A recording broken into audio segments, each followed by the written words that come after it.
आर्वीड के बाद 1612 में वेंकट द्वितीय ने वाडियार वंश की स्थापना की। वाडियार वंश के 18वीं सदी में एक शासक थे चिक्का कृष्ण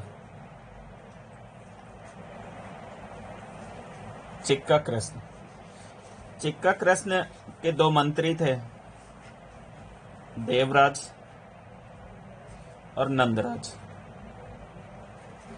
देवराज सेनापति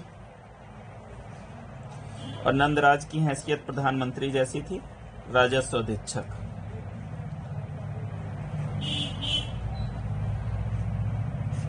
नंदराज ने ही 1755 में यहां तक मैसूर राज्य में ही एक डिंडीगुल जगह है, वहां का फौजदार नियुक्त किया। हैदर को फौजदार बनाया गया। हैदर एक महत्वाकांक्षी व्यक्ति था जिसने दो प्रमुख कार्य किए।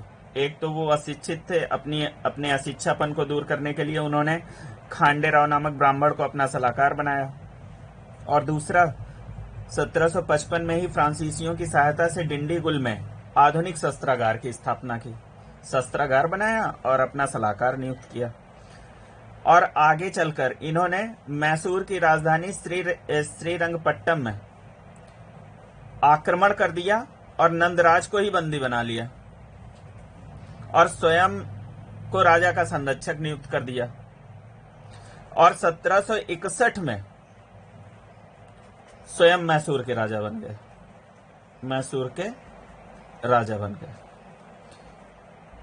1761 में स्वयं राजा बन गए और 1782 में इनकी मृत्यु होगी, और उसके बाद टीपू मैसूर के राजा बनेंगे।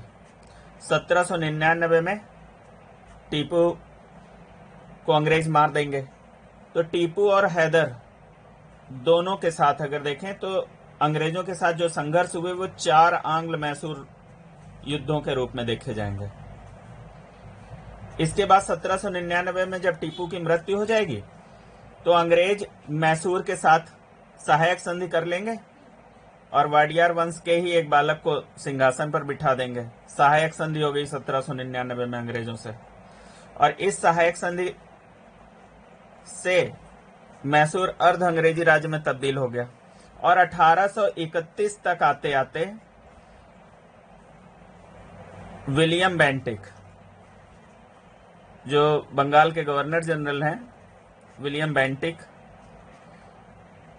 वो मैसूर को ब्रिटिश साम्राज्य में मिला लेंगे। तो आप देख रहे हैं कि किस प्रकार से यह क्षेत्र 1336 में केंद्रीय सत्ता से पृथक होकर राज्य सत्ता के रूप में अस्तित्व में आया और एक लंबे समय तक राज्य सत्ता की हैसियत में ही रहा, और मैसूर इसी का एक पार्ट ही है। और 1831 में पुनः अंग्रेजों द्वारा जब इसे ब्रिटिश साम्राज्य में मिलाया गया तो यह क्षेत्र केंद्रीय सत्ता के अधीन चला गया। अब आपने यहां देखा था 1761 में हैदर मैसूर का शासक बना। अब देखते हैं आगे। 1761 में हैदर शासक बन गए मैसूर के, और हैदर की सख्त विस्तार से इनके सीमावर्ती जैसे मराठे हो गए, निजाम हो गए, अंग्रेज हो गए, कर्नाटक क्षेत्र हो गया, अब ये चिंतित हो जाएंगे और इनके प्रतिद्वंदी हो जाएंगे।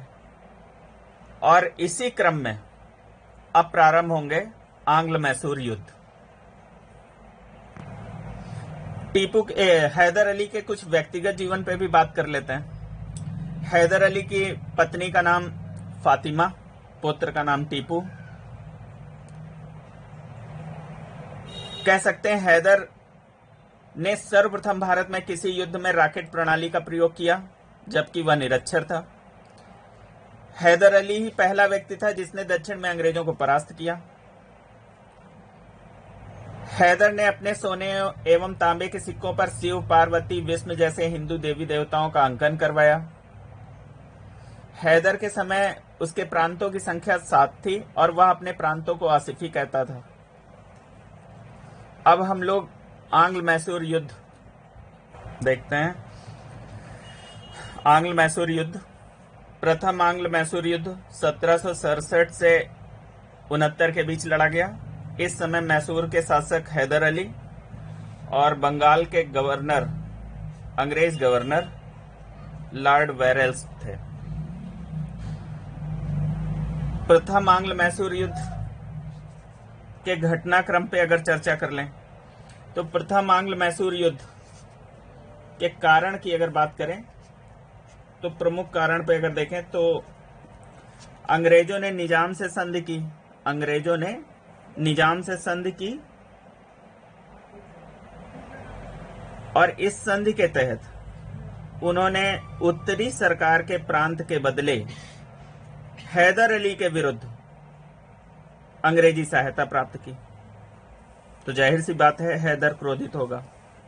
दूसरा कारण, मद्रास एवं कर्नाटक की सरकारों के बीच मैसूर का सीमा विवाद पहले से है। मद्रास और कर्नाटक यहां पर अगर देखें।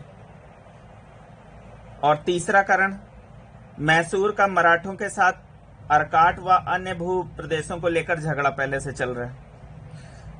तो इन कारणों ने हैदर के विरुद्ध एक गुट तैयार कर दिया, जिस गुट में मराठा, निजाम और अंग्रेज शामिल थे। ये हैदर के विरुद्ध थे।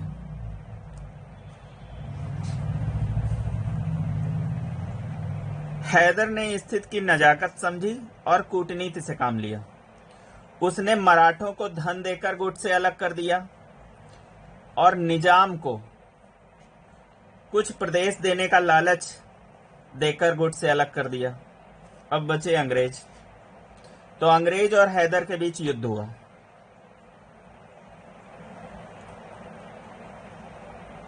हैदर ने मद्रास को घेर लिया और अंग्रेजों को डर कर अपमानजनक संधि करनी पड़ी और वह संधि थी मद्रास की संधि। तो प्रथम आंग्ल मैसूर युद्ध जो समाप्त हुआ है वो मद्रास की संधि से। अब मद्रास की संधि की शर्तें क्या हैं उन पे चर्चा कर लेते हैं। शर्तों पे अगर बात करें तो एक शर्त है, दोनों पक्षों ने एक दूसरे के विजित प्रदेशों को लौटाने का वचन दिया। दूसरा, अंग्रेज हैदर को किसी बाहरी शक्ति द्वारा आक्रमण किए जाने पर सहायता देंगे एवं हैदर अली भी अंग्रेजों को किसी ऐसे अवसर पर मदद करेगा। तीसरा, इस युद्ध ने अंग्रेजों की सर्वश्रेष्ठता का मिथक तोड़ दिया। ये परिणाम कह सकते हैं, ये परिणाम है इस युद्ध का। अब द्वितीय आंग्ल मैसूर युद्ध 1780 से 84 में लड़ा गया।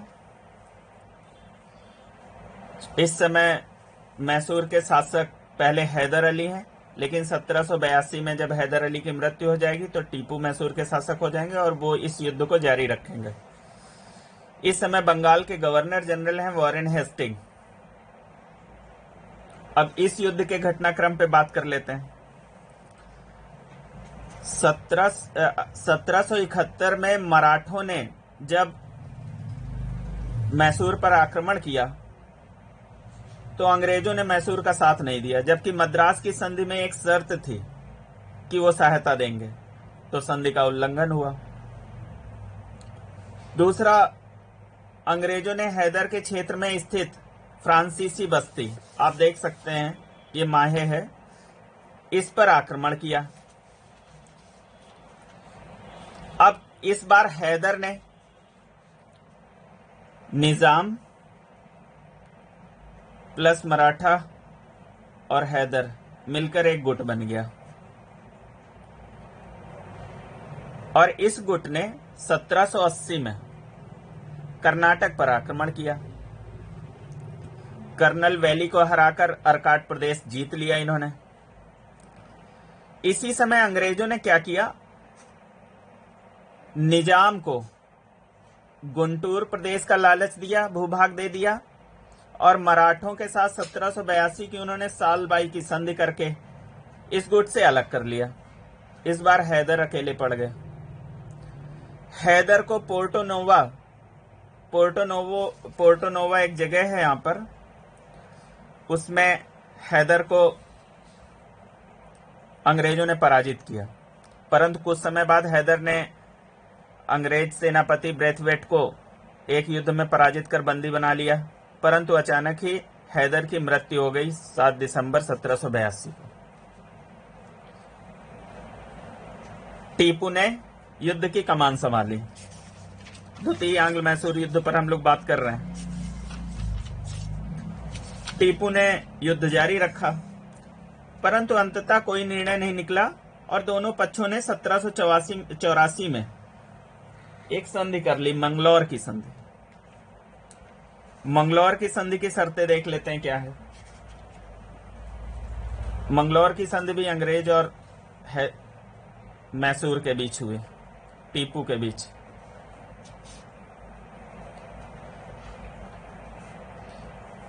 इस संधि में एक दूसरे के समस्त विजित प्रदेश लौटा दिए जाएंगे। एक शर्त यह थी, अंग्रेजों की तरफ से लॉर्ड मैकार्टनी द्वारा तथा टीपू के बीच यह संधि संपन्न हुई थी। इसमें यह भी शर्त थी कि एक दूसरे के कैदियों की रिहाई तथा अनाक्रमण का वादा। वॉरेन हेस्टिंग ने इस संधि के संदर्भ में, मंगलौर संधि के संदर्भ में एक बात कही है कि यह मैकार्टनी कैसा आदमी है, मैं जानता हूं, विश्वास करता हूं कि वह इस संधि के बावजूद भी कर्नाटक को खो देगा। ये कथन अक्सर परीक्षा में पूछे जाते रहते हैं। अब हम लोग तृतीय आंग्ल मैसूर युद्ध देख लेते हैं। 1790 से 92 के बीच लड़ा गया ये।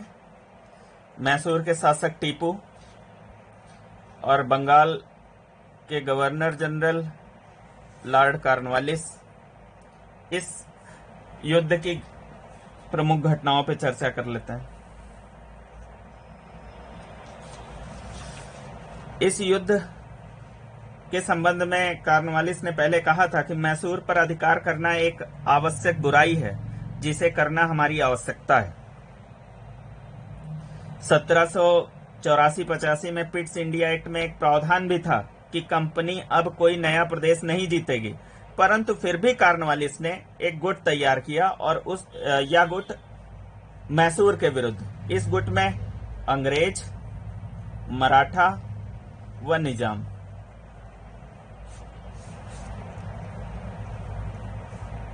इधर टीपू भी अपने विदेशी संबंध विस्तारित कर रहा था और फ्रांसीसियों से संपर्क जोड़ रहा था, तो अंग्रेज इससे भी क्रोधित थे।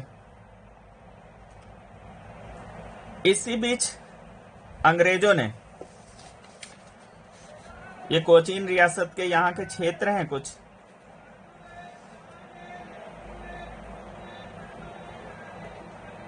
जैकॉट एवं क्रगानूर क्षेत्र, ये इसी रियासत के अंतर्गत आते हैं। अंग्रेज डचों से इसे खरीदना चाहते थे, परंतु टीपू इसे अपनी रियासत मानता था। उसने आक्रमण कर दिया इस रियासत पर। अंग्रेज इस रियासत के मित्र थे, तो जाहिर सी बात थी कि अंग्रेजों ने जो गुट तैयार किया था, उस गुट ने टीपू पर आक्रमण कर दिया और टीपू की राजधानी श्रीरंगपट्टनम को घेर लिया।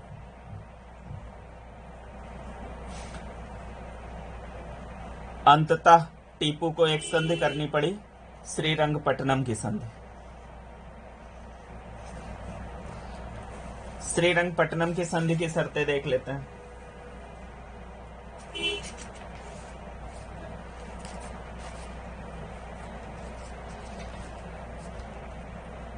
टीपू ने अंग्रेजों को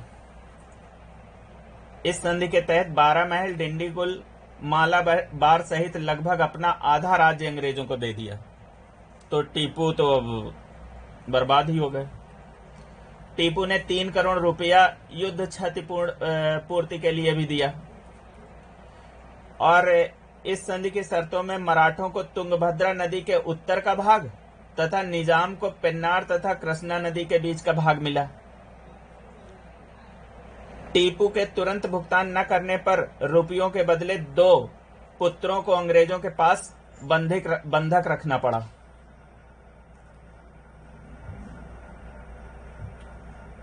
बंधक के रूप में रखे गए इनके 2 पुत्र अब्दुल खालिक और मुइजुद्दीन को दिया, लेकिन फतह हैदर को बंधक के रूप में नहीं दिया। ये आपकी जानकारी के लिए। कौन से 2 पुत्र दिए? अब्दुल खालिक और मुइजुद्दीन। ये अंग्रेजों को बंधक के रूप में दिए और अपने पुत्र फतह हैदर को बंधक के रूप में नहीं दिया। इस संधि, श्रीरंगपट्टनम की संधि, तृतीय आंग्ल मैसूर युद्ध की समाप्ति पर हुई या इसी संधि के तहत यह युद्ध समाप्त हुआ।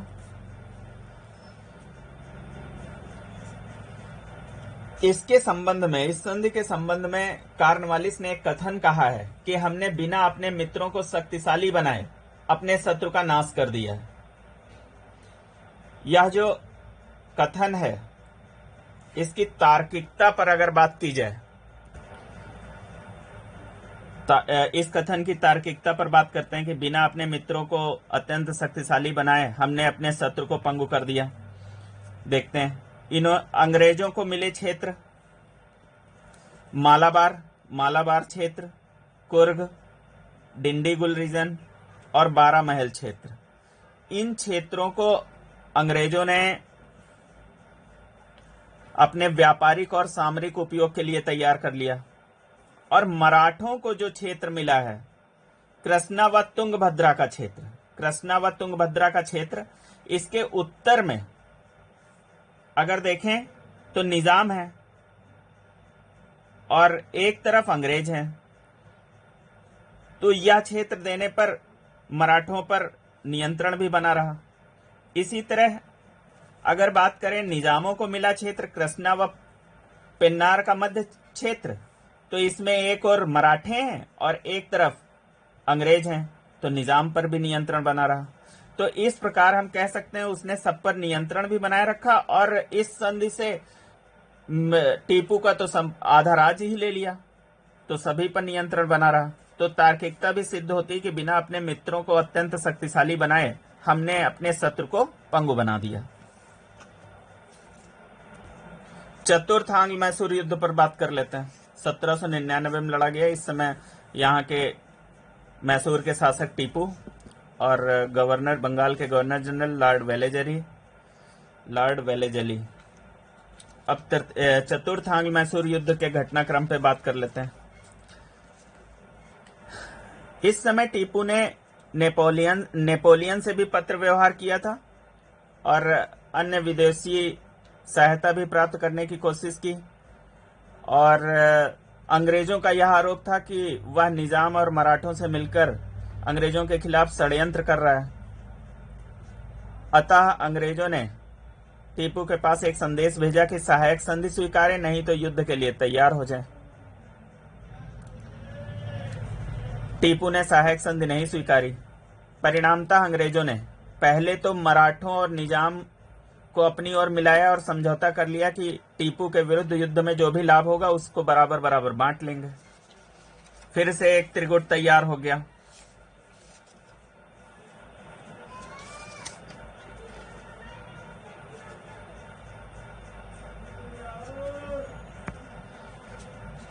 अंग्रेजों के संबंध में देखें तो पूरब से स्वयं अगर देखें तो इधर से स्वयं वेलेजली और उसके साथ जनरल हैरिस, और पश्चिम से जनरल स्टुअर्ट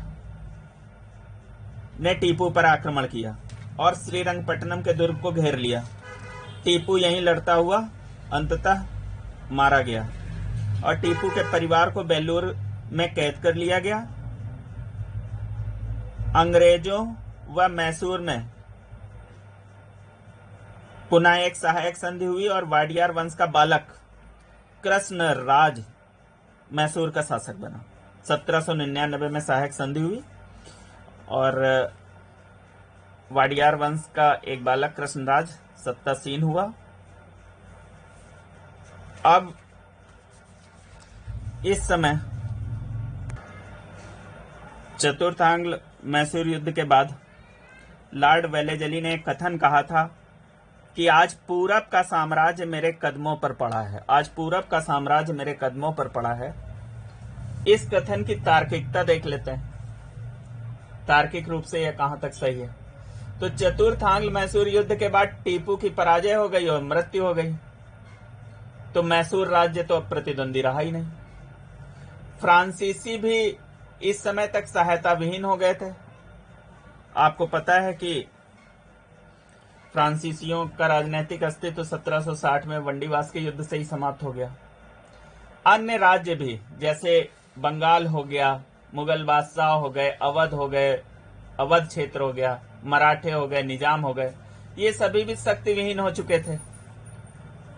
परिणामतः वेलेजली के कथन की स्वीकारोक्ति होती है कि अब पूरब का साम्राज्य उसके कदमों के नीचे है। टीपू के प्रशासन पर कुछ चर्चा कर लेते हैं।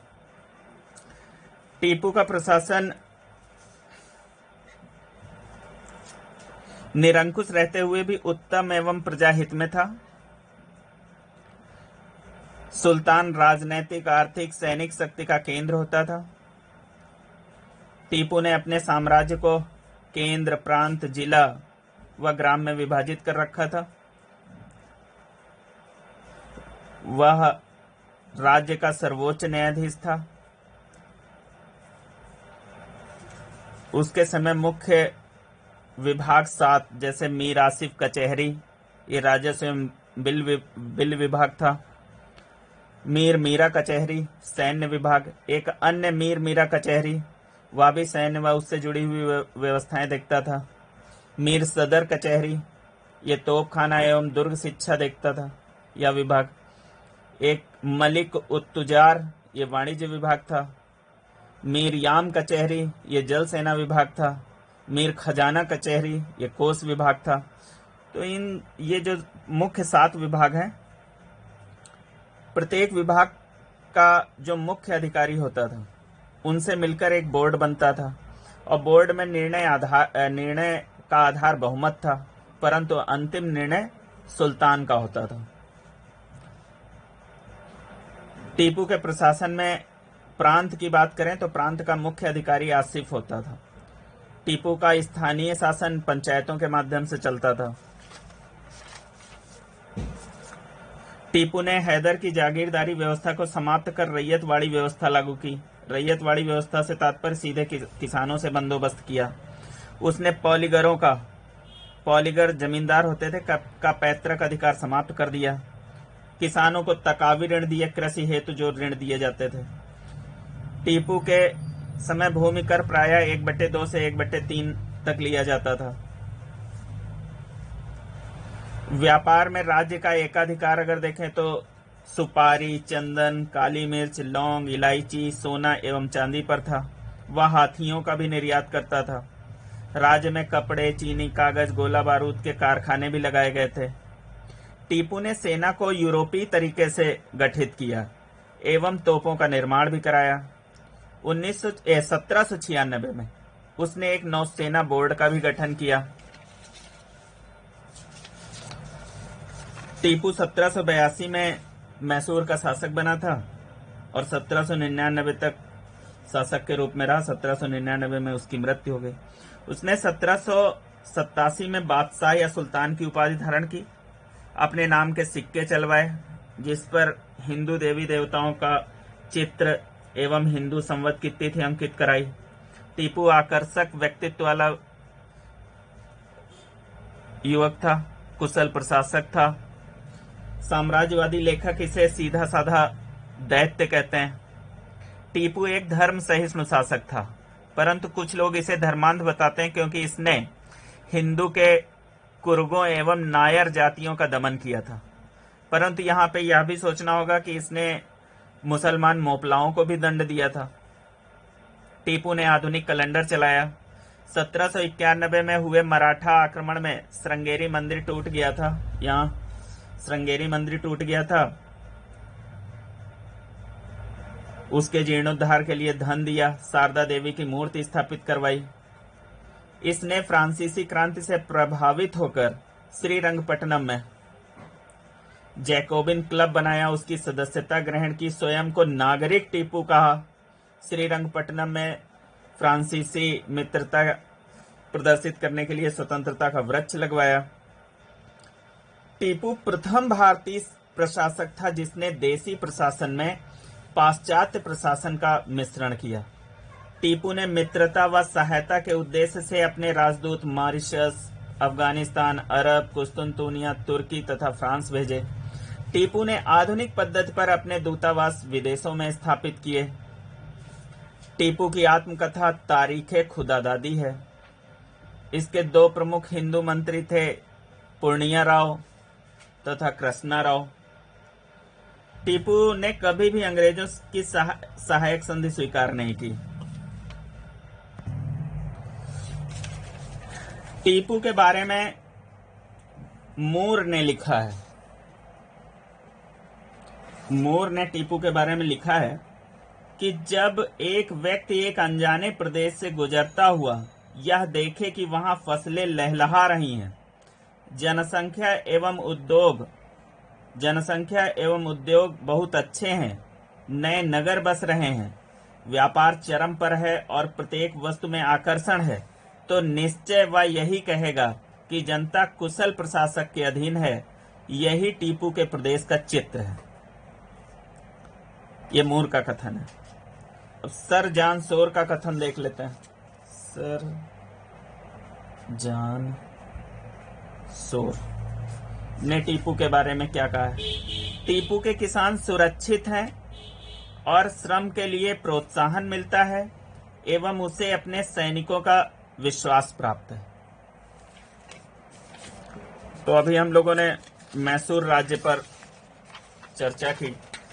परीक्षा दृष्टिकोण से ये युद्ध, आंग्ल मैसूर युद्ध और उनकी समाप्ति की संधियां बहुत इंपॉर्टेंट है। प्रथम युद्ध कब हुआ? 1767 से 69, 1780 से 84 द्वितीय, 1790 से 92 तृतीय, 1799 चतुर्थ। पहला मद्रास की संधि से समाप्त हुआ, दूसरा मंगलौर की संधि से, तीसरा श्रीरंगपट्टनम की संधि से, चौथे में टीपू की मृत्यु ही हो जाती है। दूसरे आंग्ल मैसूर युद्ध के दौरान 1782 में हैदर की मृत्यु होती है और टीपू युद्ध की कमान संभालता है। आदि चीजें आप यहां देखेंगे कि किस प्रकार से हैदर ने मराठों और निजाम को अपनी ओर मिलाकर दक्षिण में शक्ति को संतुलित रखा, अंग्रेजों की शक्ति को नहीं बढ़ने दिया। लेकिन आगे चलकर देसी राज्यों के सहयोग न मिलने के कारण और अंग्रेजों की प्रतिस्पर्धात्मक शक्ति बढ़ने के फलस्वरूप मैसूर का अंत हो गया।